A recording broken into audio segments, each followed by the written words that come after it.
of ensuring safety, quality, and efficacy. So, and that is the balance.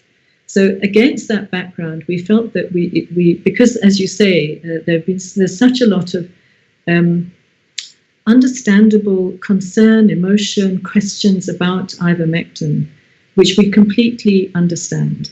That it would be important for us to explain what we're doing and where we're going with this, and what our portfolio of work is in relation to something like ivermectin. And Tumi will go into that in more detail. I think that we're acutely aware of what you have just said, which is at the moment we don't have many options for prevention, for treatment of ambulant patients who are not too sick and to prevent them from getting sicker. And although we've got now some good evidence-based options for hospitalized patients, everyone would like more. And we totally appreciate that. And we also are very supportive of our healthcare providers who are on the front line, who are really desperate and looking for solutions. And it's against that backdrop that the ivermectin discussion needs to take place. So we're very sensitive, we've had many conversations about this with expert committees, technical advisors, and the board, specifically on the issue of ivermectin and how we should proceed with it. So I will stop there and invite Dr. Semete to come in and then give more information. And obviously we're both going to be available for answering questions on this topic. Thank you. Thank you very much, Prof. Rees, and again to the National Press Club. Thank you for hosting this webinar or this press release with us. And, we thought we could easily issue a press statement, right? But because of the sensitivity of this matter, we thought let's have an engagement. I think it would be preferable for us to be engaging with the media, with the public, so that they understand the basis for some of the decisions that we make as a regulator. But also quite important, what we wanted to communicate is that we have listened and we have heard. We have been in a number of media interviews. We have engaged with the scientific community. We've had many discussions internally on this very pertinent matter. And on the basis that the evidence that exists currently, it's very limited. And while we acknowledge that, we are a regulator that operates in this country, we are very cognizant of the second wave that we are faced with. Some of us within the regulator itself have been affected by this disease. Some of us have lost our family members also. So we understand the position that the healthcare practitioners are coming from. We fully understand that. And we also have board members, we have our expert committees who equally, like everyone in the country, has been affected. And hence we thought, let's have a conversation around this matter. When we issued our statement on the 6th of January, we indicated that we will continuously review the data that emerges on this product. We also acknowledge, and as Prof. Rees said, that there is some limited yet good evidence-based options that exists.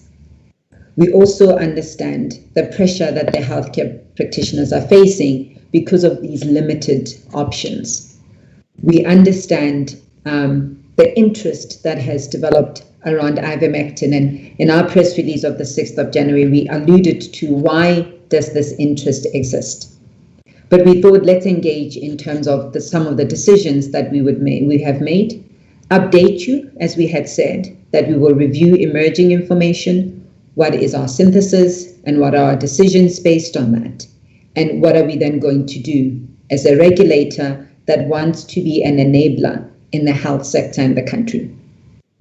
As indicated, one of the challenges that we are faced with in South Africa, unlike other countries, is that ivermectin is not registered for human use. So what you will find is that in many other countries, it's being utilized off-label because a rigorous review was conducted when it was then registered for human use for other indications. So if that was the situation in South Africa, it would have been available for off-label use. However, it is not available for that. And that's why, so there was a comment that says this is a product that has been registered by the FDA for human use. That's correct, but it's not for the treatment or for prophylaxis of COVID. It's a registered product. What we have done since we communicated on the 6th of January, we've reviewed an extensive piece of data that has emerged. Firstly, we looked at, we engaged with the WHO, and there's a statement that they have issued around this product. Again, they also indicate that there's currently limited data. They are working with UNITAID to review the currently ongoing clinical trials for them to be able to get sufficient data to provide us with a guideline on this matter. We must also indicate that we've engaged with other regulators that we work closely with as SAHPRA, such as the FDA, the European Medicines Agency, etc., the MHRA in the UK, and they have indicated a very similar position to ourselves. We have also looked at recent data that was published as a follow-on from the PowerPoint presentation that was made by Dr. Andrew Hill.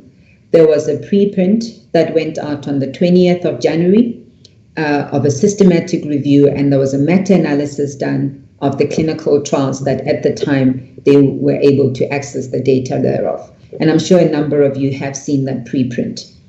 I want to highlight that in that preprint, it indicates that there is not yet sufficient scientific data that is robust enough to justify a regulator making a decision on this product, and that the current studies that are ongoing need to continue, and that more data needs to be generated from that.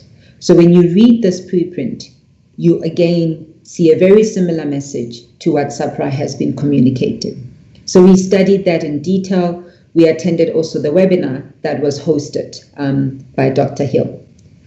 On the 11th of January, the Ministerial Advisory Committee also released an advisory where they concluded again that there is insufficient data to recommend for the use of this product for the treatment or prophylaxis. And I'm making reference to these because these are public documents that are out there that we need to reflect on. You will very soon see there will be a position that is communicated by the National Essential Medicines Committee that advises the Department of Health. And again, their position remains that there is insufficient evidence on the benefits and the harms for the use of ivermectin for the treatment or prophylaxis as a prophylaxis for COVID-19. And again, they encourage clinical trials, that clinical trials be conducted. There was also a recent article or publication from the NIH that indicated, and again, it was a shift from their initial position where they indicated that after a review of, again, quite a number of data, their position now is that they're saying there's insufficient data for or against ivermectin. And that's what we're seeing when we're reviewing all of this data. So we acknowledge that there is some positive trend noted, but also like all of these studies, we acknowledge that there's insufficient data to enable a regulator to make a decision on this. We as SAHPRA has considered all of this. We've also considered the current context in the country, wherein we are in the second wave. We're seeing lives being lost, and we have many medical practitioners that have reached out to us as a regulator. We have considered all of that. And the approach that we will be taking going forward is that we will facilitate a controlled, compassionate access program for ivermectin. This does not mean that our position changes around the availability or the lack of availability of scientific data.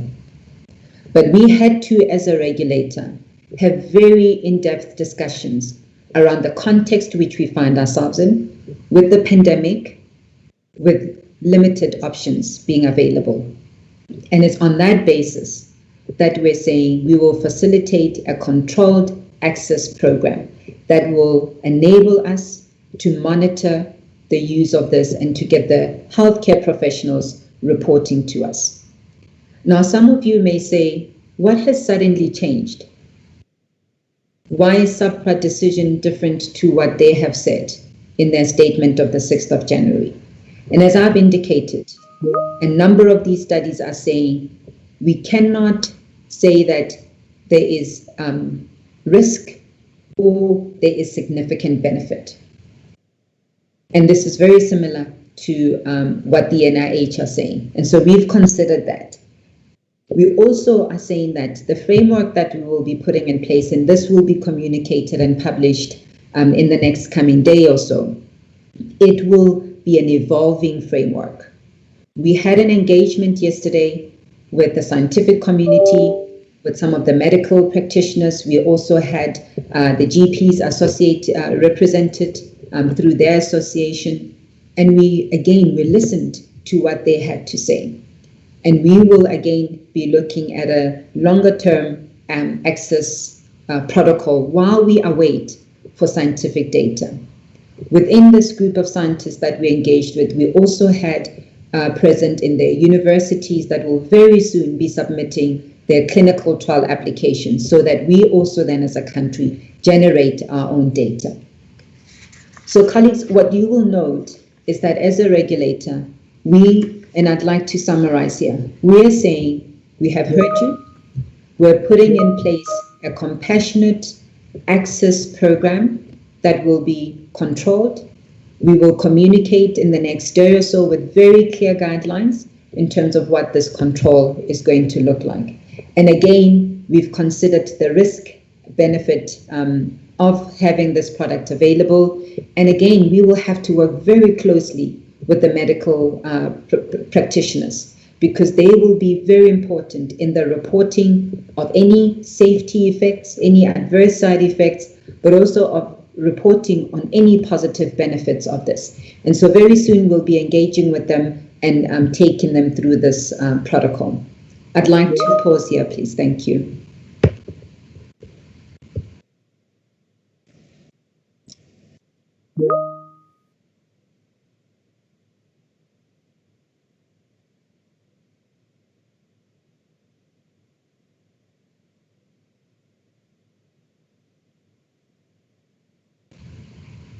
Val, you are muted. Val, you're muted. My apologies. Thank you very much, Prof. Rees and Dr. Semete. My colleagues in the media, you have your story for tomorrow. Get typing. That there will be the opportunity for a controlled, compassionate access to ivermectin. So I think for the fans of the product, it's going to be very interesting to see what comes out of that. But I'm sure now there are many questions coming in from our colleagues who are listening. So I'd like to introduce you to Masidi, my colleague from the National Press Club, and she will be handling the Q&A session, after which we'll do a wrap-up, give each of our speakers the opportunity just to say a few words at the end. Thank you very much. Masidi, over to you. Good afternoon, colleagues, and many thanks to Prof. Helen Rees and Dr. Witumelo Semete Mukokotlela for having indulged us on this particular topic. We have seen quite a lot of questions coming through already. My take is that we'll take about 3 questions at a go, allow the panel to then respond to the questions before we move on to the next set of questions. Where possible, we will mention who posed the question and the media house that they represent. So the first question that I have here, which came through one of the National Press Club channels, it's anonymous. The question says, with the rollout of the AstraZeneca vaccine due to start next week, what do you say to those who still do not want the vaccine? And are there any other applications in the pipeline? That's the first question. The second question that we have is, has any medical practitioner attempted to use Ivermectin on a COVID patient despite the ongoing court case? And the last question that we have is, why burn 30-year history and plenty of studies for human use? This one came from Mark Rudd. So over to you, Professor Rees and Dr. Semete Mukokotlela. Thank you. So I'll perhaps start. Could you just repeat that last question? So the last question that came from Mark Rudd says, why ban a 30-year history and plenty of studies for human use? On ivermectin. Yes. So I'll start, and then Tumi can add. So in terms of the AstraZeneca vaccine, Tumi will outline the processes that we go through, but this has, as you know, been granted emergency use, and there'll be a press conference later with the Minister of Health on this. But what do we do about those who don't want it? And indeed, I think this is a real concern, because vaccines are certainly going to be just about our most powerful tool to break the grip of this pandemic. And we are going to have to, at the moment, and we heard the President say yesterday and complain about the lack of access of lower income countries to purchasing vaccines. That is incredibly important, because we are going to have to, at the moment, get which vaccines are available to us. And we need to use them to protect, in the first instance, the healthcare workers. There are other vaccines that have been applied for, and that includes Pfizer, the J&J vaccines, and other vaccine developers have also been in conversation with SAHPRA about putting in an application. So this is actually exciting, and it's good. But what do we do about those who don't want it? I think that we've just got to really, really discuss this and push and push and push. If I speak, I was on a call of some of the country's best scientists this morning, and without exception, everyone is saying, we all want these vaccines, we want these vaccines, we would all take these vaccines, and we want them rolled out as quickly as possible. Because that rollout is not only going to stop deaths, but it's also going to stop the emergence of variants if we can get sufficient coverage. So it's incredibly important. So I think we have to build confidence in vaccines, and we have to build confidence in COVID vaccines in particular, and the fact that although they have been developed very rapidly, that they are effective. We know how effective they are in clinical trials. We know their safety profile in clinical trials. And of great importance is that we will be monitoring safety and effectiveness once they are rolled out into the community. But we need to get spokespeople other than scientists and regulators. We need to get young people who are willing to take it. We need to get celebrities. And we've obviously got a president and a health minister who are backing this, but we do need to get many more spokespeople to really push the importance of being vaccinated. So in terms of ivermectin, several things. One is that, as Tumi said, this is registered in South Africa for veterinary use, widely used globally for veterinary use. It hasn't been registered for human use because some of the commonest conditions that it's used for just don't occur commonly here. These are what we call neglected tropical diseases. We have given permission for importation for things, as you mentioned, head lice, scabies, on occasions for named patients, but it's not been commonly done. When you get a registered drug, it's because there's a need in the country. So an applicant will recognize that there's a market, there's a need, and there's a disease or a prevention of a disease that needs to be addressed. If you have a very small need in the country, which was the case for ivermectin, it's very unlikely that you're going to have somebody who would apply for registration of the product, because it's really not going to be of sufficient commercial interest. And the way that we deal with that is through this Section 21. So it's not that this has ever been banned, it's just that it hasn't been registered for human use. That's the first thing. If we were going to have human use historically, we would have had to have an applicant, and that would have had to be for one of these registered, and one of the people in the chat said, why not register for scabies? It would have had to be for one of the conditions for which evidence exists. So the third thing is the 30-year history. You see, just bear in mind what we've been frantically doing, and I'm also a researcher, and I'm aware of what we've been doing globally. We've only had COVID for a year. We've only had this disease. So we don't have a 30-year history of anything for COVID.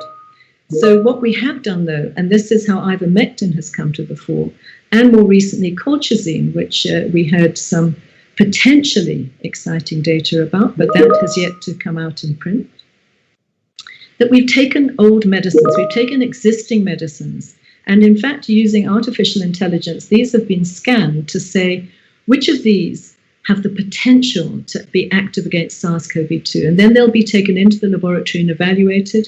And many medicines have looked hopeful in the laboratory, including chloroquine and hydroxychloroquine, some of the antiretrovirals we use for HIV, like lopinavir, ritonavir. And then sadly, when we've come into the clinical field, haven't lived up to what we hoped would be the expectation.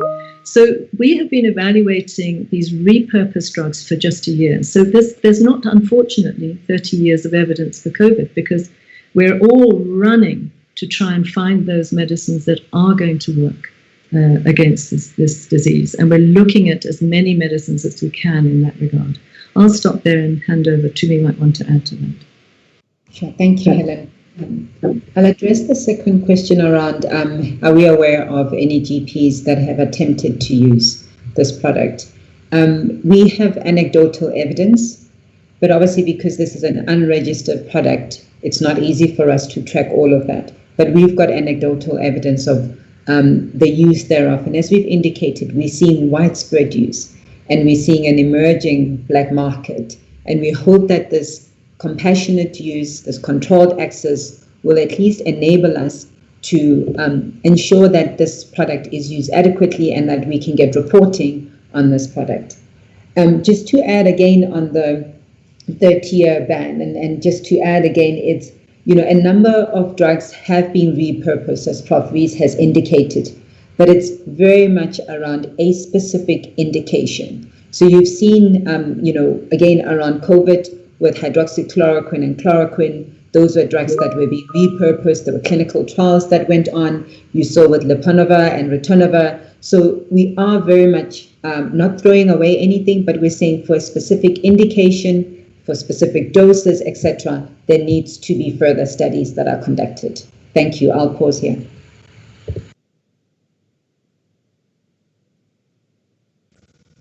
Thank you to our panel. I must warn you, though, that we're sitting at over 200 participants that are part of this conversation. And surprisingly enough, very few of them are actually living. So it is quite a topical subject. Moving on to the next set of questions, I will try and move it to 4, if that's comfortable with you, because we do have quite a lot of questions. So I'll move in 4 at a go.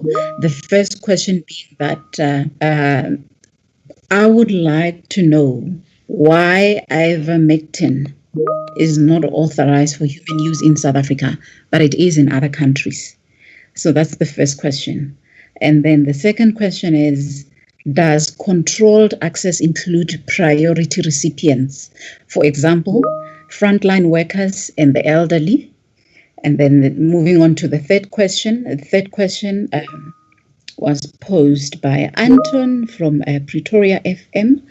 His question is, will healthcare professionals have to apply to administer ivermectin? Will SAHPRA engage with AfriForum on their court action, which now seems, I'm missing a word here, but as I suppose, which now seems to be out there following today's announcement? And then the fourth question here with me is, can you please explain in detail how compassionate access program for ivermectin will work? How would a doctor or a patient legally obtain the drug? And this was posed by Tamara Khan from the Business Day. I'm not sure if you got all the questions or if you'd like me to rephrase some of the questions. No, I got them. Thank you. Thank you. I'm happy to start, Helen. So in terms of the Compassionate Use Access Program, let me start with that one. We will, as I've indicated, be issuing a very detailed guideline around this. If we were to discuss it now, I think it will take the bulk of the remaining part of the meeting, but we will provide that detail. Again, within that compassionate access, those of you who have, the medical practitioners that have used Section 21 before, will be familiar, because that will be the principles that we will be building into this compassionate use access program. This again is a program that will be open to all patients. So again, it's not only for a certain cohort. So to the point around, will healthcare, will there be priority recipients? Definitely not. We will then review as every application as it comes through. And then in terms of the court action, I'm going to ask that we don't discuss this now in a public forum, because this is a matter that we are in discussions with the lawyers around. We will be, whatever update that comes from there that needs to be in the public will definitely be communicated. The applicant, indeed, for the compassionate use program will need to be the healthcare professional. And this is how, typically our Section 21 program works, because again, they will then be taking the accountability and responsibility for the safety monitoring of this product, also for monitoring, the impact that it's having on the patient from an efficacy perspective. So there's a large onus that we're putting on the healthcare professionals to monitor the progression of the patients. And then the last point I'd like to speak to is, why is Ivermectin not authorized? And I think Prof. Rees alluded to that. This is a product that to date has been utilized for very limited indications in such as tropical diseases, which we're not seeing a lot of. So we haven't received any application for that. It was available under Section 21 authorization. This is a drug also that many years ago was authorized by SAHPRA, but that authorization did lapse, because I'm sure that question will come. Again, when an application does lapse, it means that the manufacturer would not want to renew it, and it's for various reasons, right? It could be that, the numbers of those who use it in the country are too low for them to be focusing on this as a market, and then the Section 21 route is utilized. So that's the reason why it's not authorized. And remember, until now, it's largely been for tropical diseases. Thank you. Helen, I don't know if you want to come in. Well, I think just as a backdrop to those questions, I want to just stress something, because this is different to the registration of, say, the AstraZeneca vaccine, where we have unequivocal clinical evidence of efficacy, and we have, from the clinical trials of about 24,000 people, safety data. So what we have here is an older medicine, which has been around for a long time, but used for very different indications. In its use in those indications, we have safety data and we have efficacy data for those indications. So which is very good news, because that gives us some background. What we don't have yet, and this is, and I'm going to reinforce this, three independent national bodies in South Africa have come to the same conclusion, including SAHPRA, the National Essential Medicines Committee, and the Ministerial Advisory Committee, and numerous international regulatory authorities, the National Institutes of Health in the US, and the WHO have also come to the same conclusion. And the conclusion is this, that the current data that's available to us in clinical trials is insufficient to give us convincing evidence of benefit in terms of efficacy. And that what we need is larger, better designed, randomized trials that we would all very much hope would give us a home run. But unfortunately, we also know that there have been occasions, for example, the chloroquine, hydroxychloroquine, lopinavir, ritonavir, interferon, where those big and well-done studies didn't deliver on the earlier messages of smaller studies. So that is why people emphasize so much having these larger studies. And the good news is for ivermectin that there are studies already underway in a range of countries. These are larger studies, and we would hope better designed studies. They are registered on an international clinical trials register.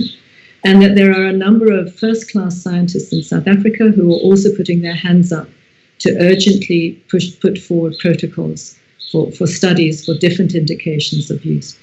That's the kind of data that we now need to break this equipoise. Because what everyone is saying is, at the moment, in terms of does this work or not for different categories of patients, we can neither say it works nor that it doesn't work. So you have a balance. And we need to have really well done clinical trials to break that situation. One of the concerns of the regulatory authority is that what is happening, because of the situation on the ground, which is, as we all know, is desperate, as we've all described, and we're all part of that situation. It's desperate for patients, for families, and it's desperate for practitioners. Because of that, and because we don't have a registered medicine, we have no registered medicine for human use, what we are seeing is that the veterinary medicine is being used and illegal importation is happening. When you have illegal importation, you have no control of what it is even. It could claim to be ivermectin, it might well not be. You don't know the dosage, you have no quality control. So this situation in itself becomes a safety concern for the public. Because if there is widespread use with no control of the product that's being used, the regulator also has to take that into account. So when we thought about the compassionate use framework, we said we have equipoise. We don't know if it works, but we don't know if it doesn't work. And we have good studies, we hope, coming through that in a few weeks will give us more information. But we have a situation out there where we are not able to control the doses of what's going on or the quality of the product that's been given. And at this stage, for the weeks that between now and when we get better data, let us give a compassionate use framework that normalizes and regularizes this, but also allows the regulator to collect safety data. So that is the framework that we're describing. For that reason, unlike the vaccines, we can't say target this group or target that group because we don't know if this works. We're sitting like this. We don't know if it works. The vaccine, we know the AstraZeneca vaccine, there is data on people, for example, who are older, over the age of 60, that says this vaccine is effective. In trials, as I say, of tens of thousands of people, this vaccine is effective. That's the kind of game breaker that we are hoping to get that will actually be able to allow us to move finally, and will allow the world. WHO is doing the same as us. They're waiting for this data. Everyone is waiting for more data. We are not alone in the position that we're taking. That's the game changer. We need better data.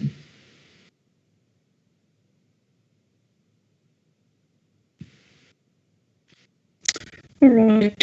Thank you, ladies. I've got quite a string of questions from some of our media colleagues who are battling to post their questions on the chat line that we have online. I'll start with the questions posed by Vendel. Vendel is from Reuters. His first question, he's got about 5. His first question is that, can SAHPRA please give an update on the AstraZeneca vaccine on its way from a Serum Institute? Is it true that SAHPRA is currently reviewing the relevant vaccine data with a view to granting it approval for its emergency use in the country? When does SAHPRA expect the vaccine to be available for shots locally? So that's the first question. His second question, though, is, can SAHPRA please provide an update on the J&J application? When does SAHPRA expect them to get authorization? And what is outstanding? For example, clinical data dossier submission or stage 111 clinical trial outcomes. Please also clarify if the authorization being considered is conditional and what those conditions are and why distinct from a Section 21. The third question is, please give us an update on the pipeline of all vaccine registrations, applications expected. For example, name individual firms not mentioned, Pfizer, and how far in process they all are. The fourth question Is it correct that SAHPRA will not consider any vaccine if companies do not agree to share their clinical data with the regulator? And is this the case with Moderna? Therefore, by extension, Moderna vaccine is not being considered for South Africa, for South African use currently. And the last question from him is, what about the Russian and Chinese vaccines and potential clinical data holds? Are their vaccines being considered by SAHPRA or not?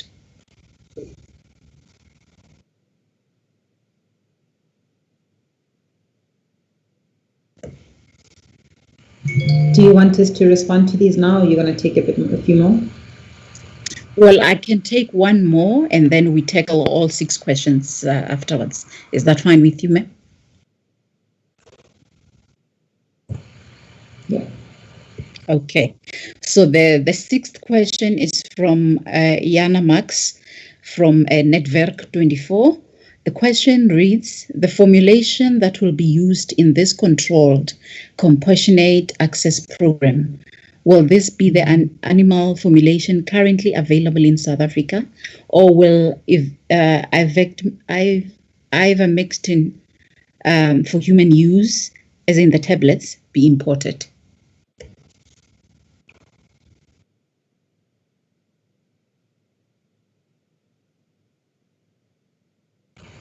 No, thank you. Helen, I'm happy to start, and I'll talk around the process that we follow when evaluating a vaccine or any other medicine. So what typically would happen is that we would then receive an application from the applicant, who would be the manufacturer, for example, in this case. And we've got a very detailed template that they need to complete. That includes aspects of quality, that includes aspects of clinical safety, wherein and also clinical efficacy. We also, quite important, we also, from a quality perspective, we look at what we would call good manufacturing practices. So our team would be going out to the facilities and seeing that these facilities comply with good manufacturing practices. We also look at aspects of what we call names and scheduling. So there's a whole detailed application form that each applicant needs to put in place.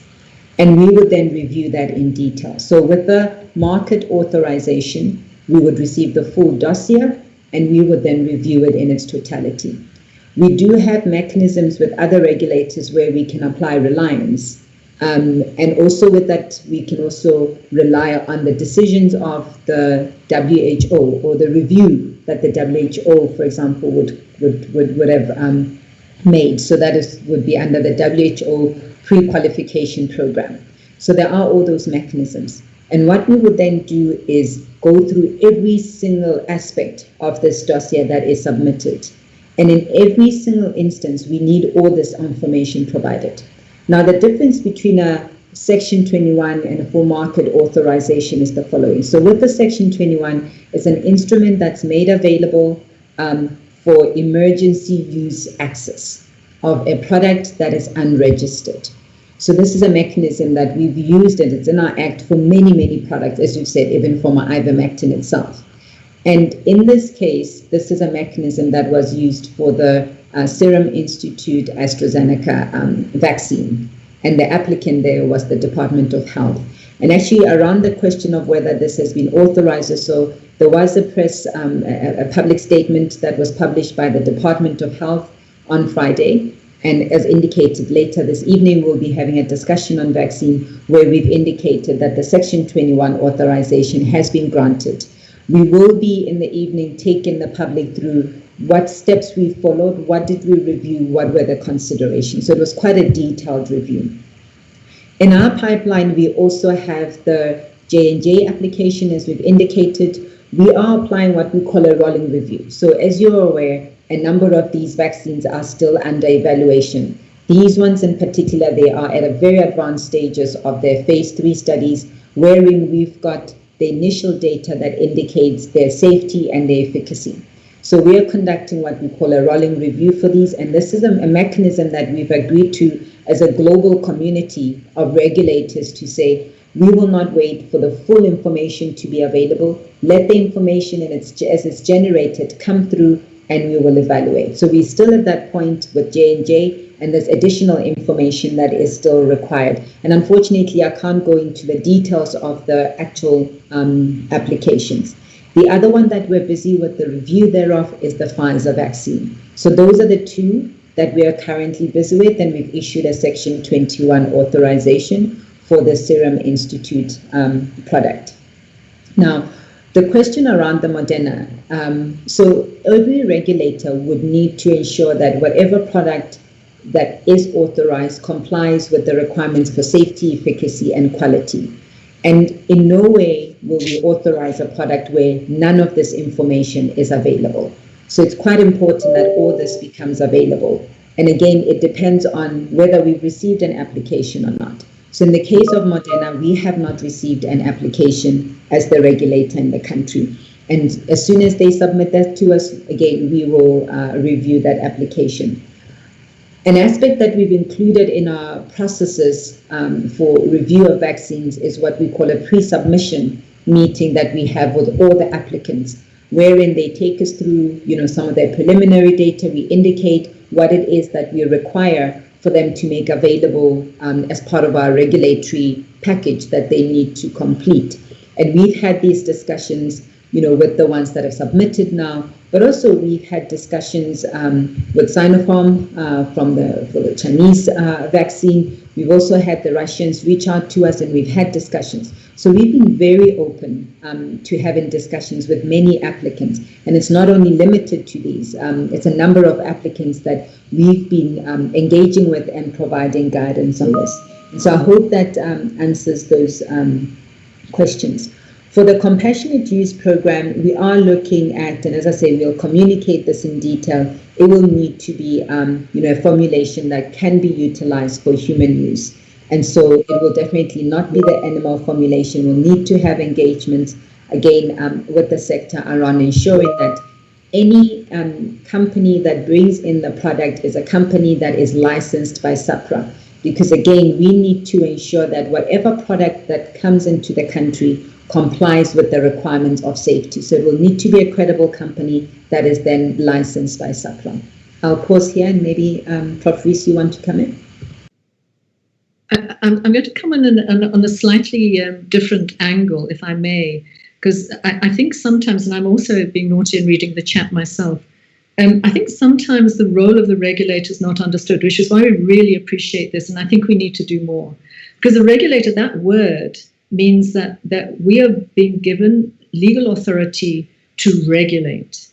So one of the colleagues on the chat said, the hospital's full of patients, why don't we think out of the box? Well, SAHPRA doesn't do the clinical trials. What SAHPRA does as a regulator is people who are researchers come with those clinical trials to us and say, and we have to say, is this of a good standard? Is it going to give the results? Is it going to give the answers? It might not give the results that are wanted, but is it going to give the answers that the study is designed to do? But we don't do research. We don't go into the hospitals and say, these are the questions. What we do is we say, you, the researchers, formulate the questions. Now, with ivermectin, that indeed has happened. We have 3 research groups who are now rapidly developing protocols, looking at different categories of patients and different categories of indication. And they are going to present to us. And what we've done with all these clinical trials for COVID is they've all been fast-tracked. So they have an expedited review to make sure that the answers and the questions are done very rapidly. But a regulator, similarly, is not the one that will bring itself a product into the country. That has to be done by an applicant. Somebody has to say, I want to bring this product into South Africa under these conditions, for this indication, and so on. The last one is a question in the chat about, it goes back to ivermectin, about indications saying there's better evidence for one than the other. What we're saying again about the evidence is, unfortunately at the moment, as we sit here, we and just about every other agency, locally and internationally, are saying the same thing. The evidence isn't strong. So we can't say it looks stronger for this group of patients or stronger for that. The evidence is not strong enough for us to say, we can put our hands on our heart and say it's going to work for this group of patients. We don't know yet. So that is why we're doing compassionate use. We will be collecting particularly safety data and looking at that. But at least this will give respite while we wait for better data to normalize the situation and to ensure that if doctors are using this off-label, that at least the quality of the product that they are choosing to administer is of good quality, which at the moment we have no guarantee. And as I say, that in itself is a safety issue.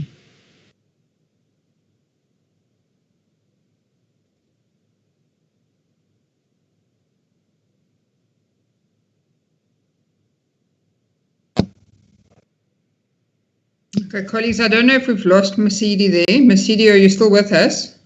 I'm here. Okay. I know that there are hundreds of questions and comments. I don't know if you're able to do a bit of a wrap. I don't think it's going to be possible to get to all of them, but possibly because Prof. Rees mentioned she's been following it, she in her final words could perhaps try and include some of the other comments. Would you like to take a final round? Yes, absolutely. So I do have a question here that says, what would you say to people buying ivermectin and self-medicating? And then there's a question that's been coming quite consistently from Eyewitness News and several other media houses. I know that Professor Rees as well as Dr. Semete have in a way touched on it.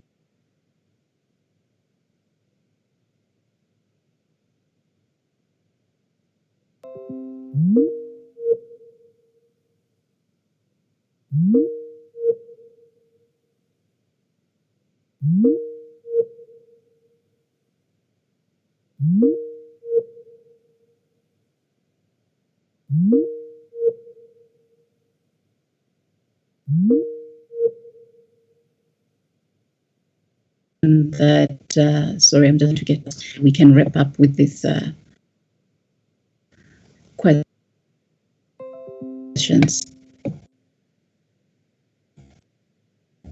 Okay, I seem to have lost it.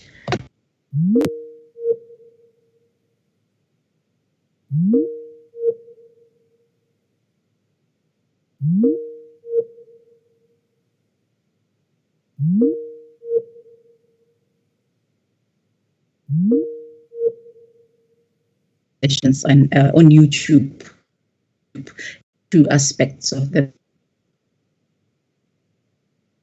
that you may have started. Just to interrupt you, 5 minutes before this session cuts off. We've got a limit of 5 minutes, so we've just got about barely 5 minutes. Sum up and wrap up. Yeah.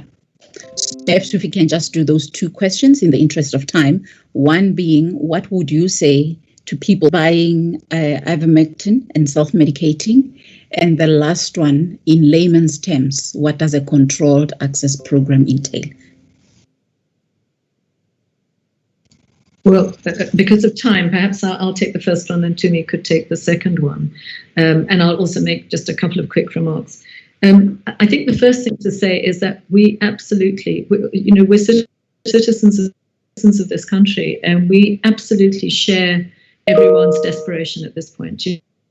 Whether it's desperation to protect yourselves, whether you've given an early diagnosis and you want to take something, or whether you're in hospital, or whether you've got relatives who are seriously ill in hospital.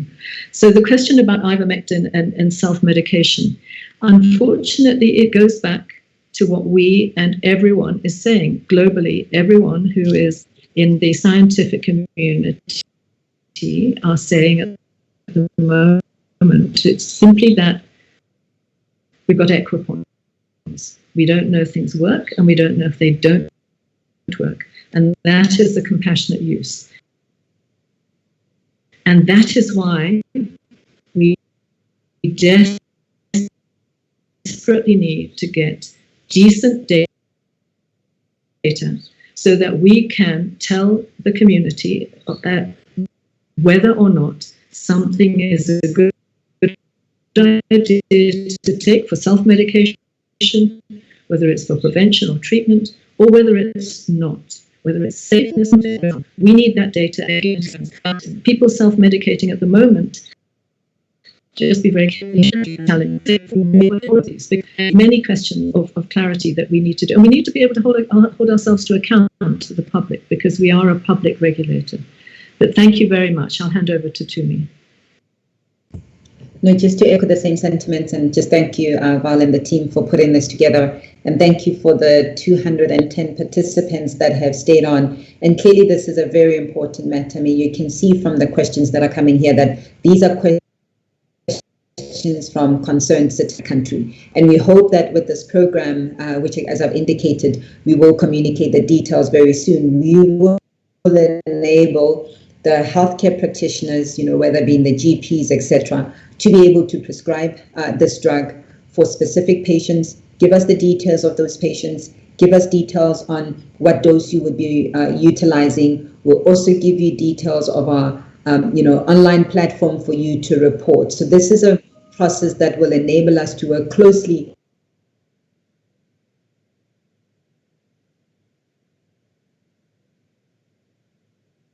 community to continue with their efforts to put together clinical trials so that we can indeed get the required data. But thank you all so much for your time. Thank you for your questions. We've noted these. Okay, well, thank you very much, everybody. I know the time is about to run out and we're probably going to be cut out, but I think that as both our speakers have said, and I really thank them for their time, this conversation is very important, and the more transparent we can be about everything to do with COVID, whether it's the use of untried drugs or whether it's the introduction of the vaccine program, the better for us all. So I hope that this will be, this is the second, I hope it's the second of many such engagements. Thank you to my colleagues at the Press Club. Thank you to the team at SAHPRA. And thank you to everybody who joined in the conversation. We really do appreciate it and appreciate your interest. I look forward to reading all the stories and hearing those bulletins on the content briefing. Thank you very much. Thank you, Press Club. We appreciate it. Thank you, Mosidi. Thank you, Val. Thank you.